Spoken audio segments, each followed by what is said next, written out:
من الشيطان الرجيم. بسم الله الرحمن الرحيم.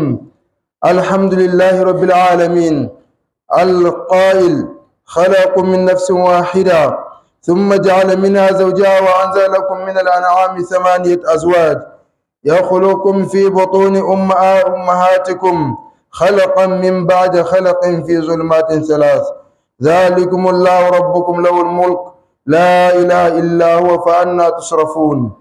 إن تكفروا فإن الله غني عنكم وأشهد أن لا إله إلا الله وحده لا شريك له وأشهد أن محمدا عبده ورسوله صلى الله عليه وعلى آله وأصحابه وسلم تسليما كثيرا إلى يوم الدين. أما بعد، فاتقوا الله أيها المسلمون وابتغوا إليه الوسيلة بفعل ما يقربكم إلى مرضاته ويبعدكم عن سخطه. وهذه الحلقة الرابعة من سلسلة الخطب عن الموضوع نداء إلى الأحياء وبالله التوفيق. Toutes les louanges appartiennent à Allah, le Seigneur absolu de l'univers. Il vous a créé d'une personne unique et a tiré d'elle son épouse, et il a fait descendre pour vous 8 éléments de couple bestiaux. Il vous crée dans les ventres de vos mères, création après création, dans 3 ténèbres. Tel est Allah, votre Seigneur. À lui appartient toute la royauté. Point de divinité digne d'adoration à part lui. Comment pouvez-vous vous en détourner? Surat 39, verset 6.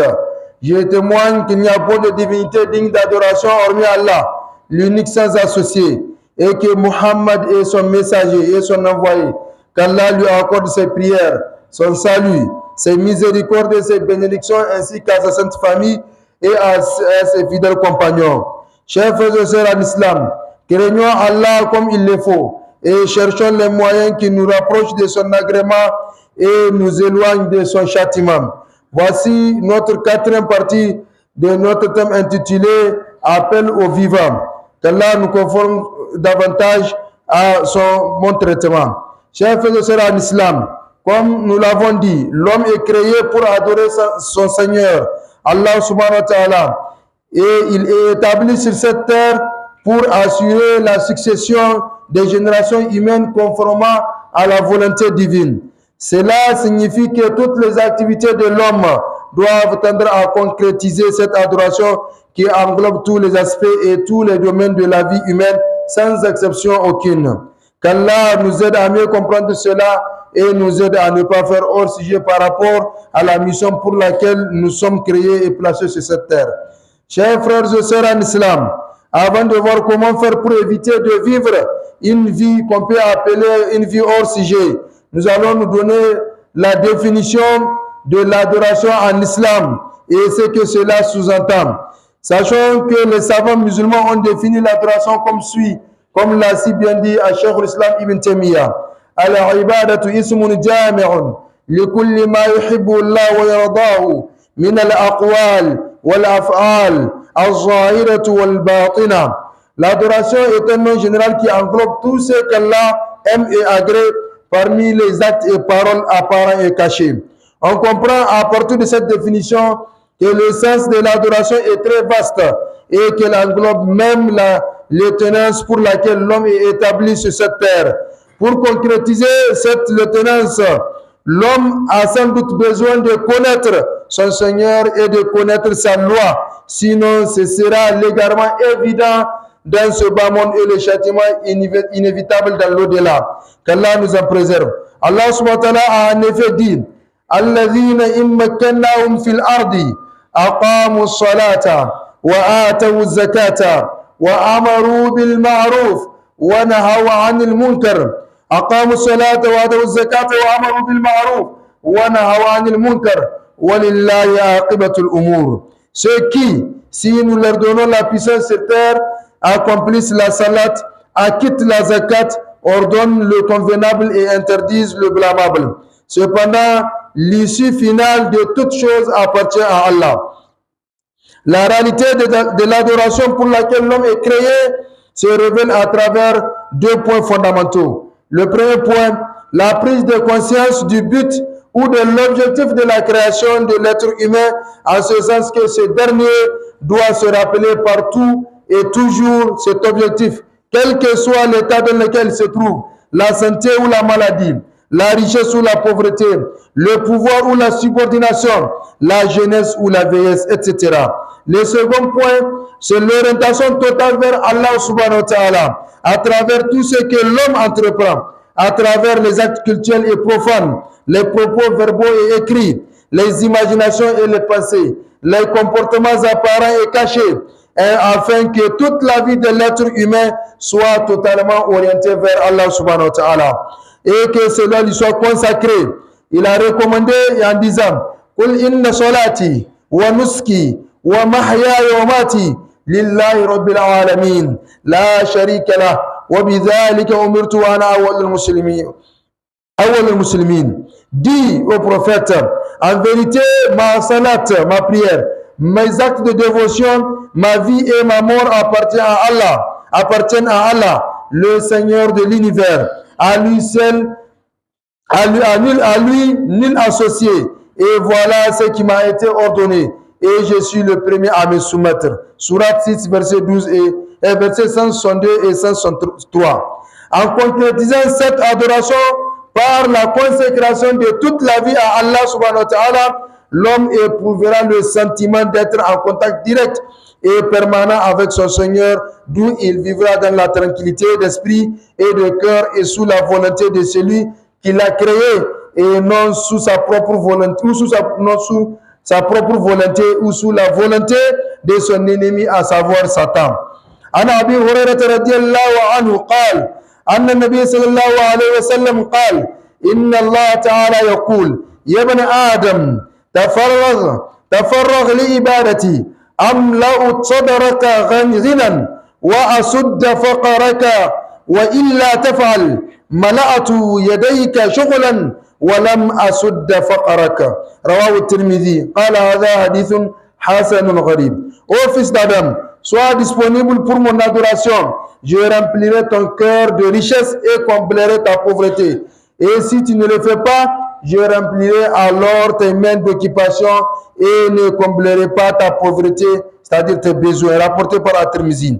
Concrétiser l'adoration, c'est vivre toujours sous la volonté du Seigneur et par conséquent sous sa satisfaction, d'où l'homme sera prêt pour la rencontre de son Seigneur afin de recevoir le salaire de son adoration sans aucune crainte. Voilà en réalité le paradis terrestre. Vivre conformément à la volonté du Créateur. Quiconque aura vécu ce paradis terrestre en faisant à Allah subhanahu wa ta'ala tout ce qu'il aime et agrée, vivra, Inch'Allah, le paradis de l'au-delà où Allah lui fera et lui donnera tout ce qu'il désirera. Un paradis dans lequel il y aura des délices que l'œil n'a jamais vus, dont l'oreille n'a jamais entendu parler et que le cœur humain n'a jamais imaginé. Tel est le succès final et éternel. Barakallahu lakum fil Qur'an al-Karim. ونفعني وياكم بما فيه من الآيات والذكر الحكيم. أقول ما تسمعون وأستغفر الله لي ولكم من كل ذنب وخطيئة فاستغفروه إنه الغفور الرحيم.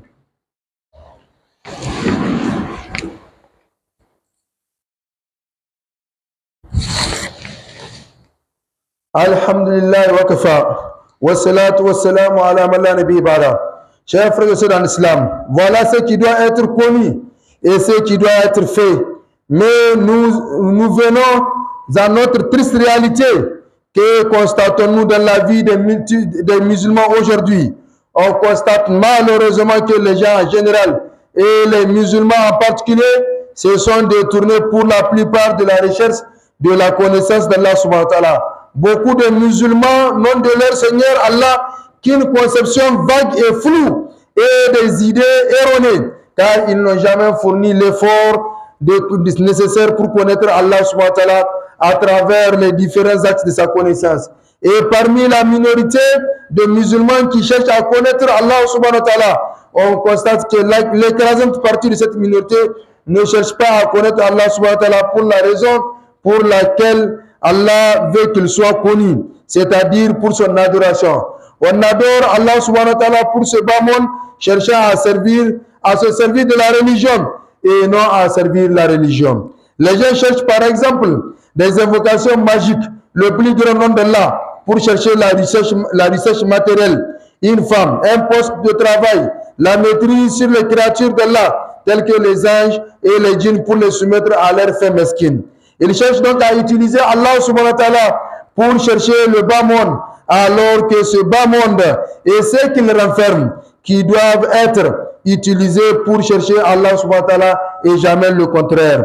Quant à l'adoration pour laquelle on est créé, elle est devenue chez beaucoup de musulmans une parenthèse insignifiante dans leur vie. Et chacun de nous est plus ou moins conscient de cela et peut être son propre juge. Dans les 24 heures du jour, combien d'heures avons-nous réservées pour Allah subhanahu wa ta'ala, pour faire son zikr, c'est-à-dire son rappel, pour l'invoquer, pour méditer ses signes? Dans les 24 heures du jour, combien d'heures avons-nous réservées pour les adorations d'Allah subhanahu wa ta'ala? Dans les 24 heures du jour, combien d'heures avons-nous réservées pour l'apprentissage ou l'enseignement de la religion d'Allah subhanahu wa ta'ala? Et de l'autre côté, dans les 24 heures du jour, combien d'heures avons-nous réservées pour le sommeil, pour le manger, le travail, pour la télévision, pour le bavardage, pour les visites, pour WhatsApp, pour Facebook, ainsi que les autres réseaux sociaux? Si pour Allah subhanahu wa ta'ala, nous n'avons réservé que le relief de notre temps, le relief de nos biens, le relief de nos activités, bref, le relief de toute notre vie, que pouvons-nous attendre de lui en retour? Qu'Allah subhanahu wa ta'ala nous fasse prendre conscience de notre insouciance et qu'il nous aide à être sous sa sainte volonté partout et pour toujours. Chers frères en islam, sachant que la vie constitue le plus grand don que l'être humain ait reçu de son Seigneur créateur, et à ce titre, il doit l'entretenir, la protéger et surtout être reconnaissant à celui qui lui a donné ce don unique que rien n'égale dans l'univers et qui, une fois fini, ne se renouvellera jamais dans ce monde. Malheureusement, beaucoup, et quand nous disons beaucoup, on ne fait que reprendre un terme coranique qui renvoie à une proportion écrasante de gens qui ignorent ou feignent d'ignorer l'importance et surtout l'objectif de cette vie que le Créateur leur a donnée. Si bien qu'ils la terminent parfois, sinon souvent, sans savoir pourquoi elle avait commencé. La majorité des gens gaspillent leur vie à travers des œuvres et des voies pour lesquelles elle ne leur a pas été donnée. Chacun court à le temps derrière des vanités de ce bas monde, oubliant les trois grandes et fondamentales questions suivantes qui doivent occuper et préoccuper toute intelligence soucieuse de son sort. D'où suis-je? Pourquoi suis-je sur cette terre? Et quelle est en fin de compte la finalité de cette vie que je mène? En attendant, Inch'Allah, la suite de ce thème, nous vous demandons de réfléchir sur ces trois questions. Qu'Allah nous bénisse tous et nous protège davantage partout et toujours. Qu'Allah nous accorde sa connaissance et la connaissance de sa religion afin que nous puissions vivre sur terre en adéquation avec la volonté divine. Accomplir correctement la mission pour laquelle nous sommes créés et placés sur cette terre et gagner dignement les faveurs éternelles dans l'au-delà, d'Allah subhanahu wa ta'ala dans l'au-delà. Qu'Allah bénisse et protège davantage notre cher pays, le Niger, et son peuple. Qu'Allah pardonne aux musulmans morts et vivants et qu'il fasse descendre ses miséricordes et ses bénédictions sur notre cher pays, le Niger, et son peuple, ainsi que sur l'humanité tout entière. Qu'Allah subhanahu wa ta'ala guide nos dirigeants vers l'accomplissement des bonnes actions, des actions qui seront utiles pour eux et pour toute la communauté. Qu'Allah subhanahu wa ta'ala nous préserve contre nos ennemis apparents et cachés, d'où qu'ils soient, quel que soit leur stratagème. Allah subhanahu wa ta'ala en connaît plus et a tous les moyens pour nous en préserver. Qu'Allah subhanahu wa ta'ala préserve davantage notre pays. Qu'Allah subhanahu wa ta'ala préserve les pays des musulmans du monde entier. Qu'Allah subhanahu wa ta'ala nous montre la vérité telle qu'elle est et nous aide à nous y conformer. Et qu'Allah nous montre le mensonge tel qu'il est et nous aide à nous en éloigner. Subhanakallah wa bihamdika. Ashhadu an la ilaha illa anta astaghfiruka wa atubu ilayk. Allahumma salli ala Muhammad wa ala Muhammad. كما صليت على إبراهيم وعلى إبراهيم إنك حميد مجيد. اللهم بارك على محمد وعلى محمد كما باركت على إبراهيم وعلى إبراهيم إنك حميد مجيد. اللهم أرنا الحق حقا وارزقنا اتباعه وأرنا الباطل باطلا وارزقنا اجتنابه. اللهم اغفر لنا ما قدمنا وما أخرنا وما أسررنا وما أعلنا وما أنت أعلم به منا، أنت المقدم وأنت المؤخر، لا إله إلا أنت. اللهم إنا نسألك الجنة وما قرب إليها من قول أو عمل، ونعوذ بك من النار وما قرب إليها من قول أو عمل. اللهم إنا نسألك العلم النافع ورزقا طيبا وعملا صالحا متقبلا. اللهم آمنا في أوطاننا، اللهم آمنا في أوطاننا، اللهم آمنا في وطننا نيجر وسائر أوطان المسلمين يا حي يا قيوم يا ذل الإكرام. اللهم اجعل هذا البلد آمنا مطمئنا رخاء سخاء وسائر بلاد المسلمين. اللهم إنا نجعلك في نور أعدائنا ونعوذ بك من شرورهم. اللهم إنا نجعلك في نور أعدائنا ونعوذ بك من شرورهم يا حي يا قيوم يا ذل الإكرام.